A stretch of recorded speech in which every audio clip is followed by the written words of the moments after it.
Trade योगी channel पर आप सभी का स्वागत है। आइए देखते हैं निफ्टी के हैवीवेट स्टॉक्स में इस वीक क्या एनालिसिस हम करके चल सकते हैं, किस तरह की मूवमेंट्स देखने को मिल सकती है। शुरुआत करेंगे रिलायंस से। तो रिलायंस में बुलिश चैनल के अप साइड पे सस्टेन करता हुआ दिख रहा है। यहाँ पे ये कुछ बिल्डअप बनाता हुआ दिख रहा है। आइदर ये इसका ब्रेकआउट करेगा या फिर ये इस लेवल का ब्रेक डाउन करेगा। ब्रेकआउट की संभावना ज्यादा बनती है। ब्रेकआउट करता है तो 25 छोटे टारगेट, पहले छोटे टारगेट कहां तक 2630 तक छोटे टारगेट, और उसके ऊपर आप बड़े टारगेट्स 2700 और 2750 तक का प्लान करके चल सकते हैं। सेकंड, अगर ब्रेक डाउन की पॉसिबिलिटी बनती है, यहां से नीचे की तरफ निकलता है तो इस सर्कल के नीचे निकले और इसके नीचे सस्टेन करता हुआ दिखे, तब आप 2430 और 2400 तक का टारगेट प्लान करके चल सकते हैं। इसके बाद से हम बात करेंगे किसकी, इन्फोसिस की। इन्फोसिस में क्या हो रहा है, इन्फोसिस में फेल्ड ब्रेकआउट होता हुआ दिख रहा है, लेकिन ये ब्रेक डाउन जो है ये कहीं ना कहीं स्ट्रॉन्ग नजर आ रहा है, क्योंकि यहाँ पे एक चैनल बन रहा था इंट्राडे में, उस चैनल का बहुत ही स्ट्रॉन्ग ब्रेकडाउन है। अगर ये ब्रेकडाउन सस्टेन करता है, अपसाइड निकल के चैनल से रिजेक्शन लेके नीचे की तरफ आता है और 1360 का लेवल ब्रीच करके नीचे की तरफ निकलता है, तो 1300 तक का टारगेट आप इस वीक में प्लान कर चल सकते हैं। लेकिन इस चैनल का ब्रेकडाउन होना जरूरी है और स्ट्रॉन्ग ब्रेकडाउन जरूरी है, तभी हम नीचे की तरफ की प्लानिंग अच्छे से कर पाएंगे। अपर साइड में आप 1398 का लेवल प्लान करके चलें। अगर इसका सस्टेन होता है इसके ऊपर तो 1425, 30 और 1475 तक के टारगेट हमें देखने को मिल सकते हैं इस वीक में।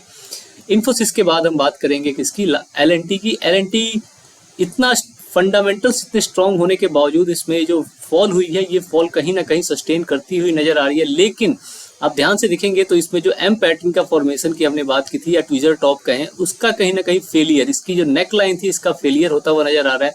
तो अगर अब ये इसके ऊपर सस्टेन करती हुई दिखती है, ऑल टाइम हाई ब्रीच करती है, तब हम नए टारगेट की प्लानिंग करेंगे। उससे पहले हम कुछ नहीं करेंगे। नया टारगेट आपका 2750 और 2800 तक का हो सकता है। लेकिन अगर इस ट्रेंड लाइन का ब्रेक डाउन होता है और सस्टेन होता हुआ दिखता है, अप साइड में आपको ऑल टाइम हाई के बाद ही कुछ प्लानिंग करनी है। लेकिन डाउन साइड में अगर ये चैनल का ब्रेक डाउन होता हुआ दिखता है इस ट्रेंड लाइन का, येलो वाली, तो आप 2600 तक का टारगेट प्लान कर चल सकते हैं। 2600 के भी नीचे निकलता है और इस ट्रेंड लाइन के नीचे सस्टेन करता है तो 2520 तक का टारगेट आप प्लान करके चल सकते हैं। एल&टी बहुत ही बढ़िया कंपनी है, बहुत से लोग इसमें काम करते हैं, तो आप ध्यान से इसमें काम कीजिएगा, क्योंकि इस टाइम वो बहुत ही ज्यादा, या कहें कि प्रॉफिट बुकिंग मोड में है, तो उसका आपको थोड़ा सा ध्यान रखना जरूरी है। सेम टीसीएस में भी यही हो रहा है। टीसीएस में इतनी बड़ी उछाल के बाद से यहाँ पे कहीं ना कहीं प्रॉफिट बुकिंग टाइप का दिख रहा है।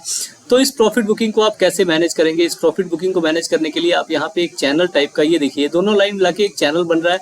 इसके ब्रेकआउट या ब्रेकडाउन पे अच्छी ट्रेड मिल सकती है। इसके ब्रेकआउट पे, ठीक है, आपको ऑल टाइम हाई का वेट करना है। इस हाई को ब्रेक करती है तब आप 3680 और 3720 तक के टारगेट प्लान करके चल सकते हैं। लेकिन अगर इस चैनल का ब्रेक डाउन होता है, यहाँ से नीचे की तरफ निकलती है, इसके नीचे सस्टेन करती है, तो 3350 और 3350 के भी नीचे निकलने पे 3200 तक का टारगेट आप प्लान करके चल सकते हैं। किसमें, टीसीएस में। इसके बाद से बारी आएगी आईटीसी की। आईटीसी में क्या हो रहा है, आईटीसी में प्रॉफिट बुकिंग कंटिन्यूअस होती हुई दिख रही है और फॉल भी कंटिन्यू होता हुआ दिख रहा है। बुल चैनल का बहुत ही स्ट्रॉन्ग ब्रेक डाउन हुआ है और स्ट्रॉन्ग ब्रेक डाउन के बाद कंटिन्यू नीचे की तरफ निकलता हुआ दिख रहा है। तो इसमें अभी बुलिश की आप कोई भी संभावना की तलाश ना करें। यहाँ से नीचे की तरफ निकलता है तो 430 के आसपास से अगर अपसाइड निकलता हुआ दिखता है, और अगर यहाँ से इस लेवल को 450 के लेवल को रिटेस्ट करके अपसाइड निकलता है, तो आप 480 तक का टारगेट प्लान कर सकते हैं। लेकिन 480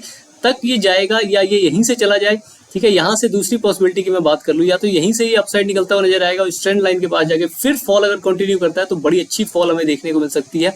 तो इधर नीचे आके अपसाइड जाके स्ट्रेंड लाइन तक जाए या फिर डायरेक्ट जाए, तो इस हिसाब से आप प्लानिंग करके चलेंगे। इस यहाँ से एक फॉल की पॉसिबिलिटी बनती है तेज, उसकी आप प्लानिंग करके चलेंगे।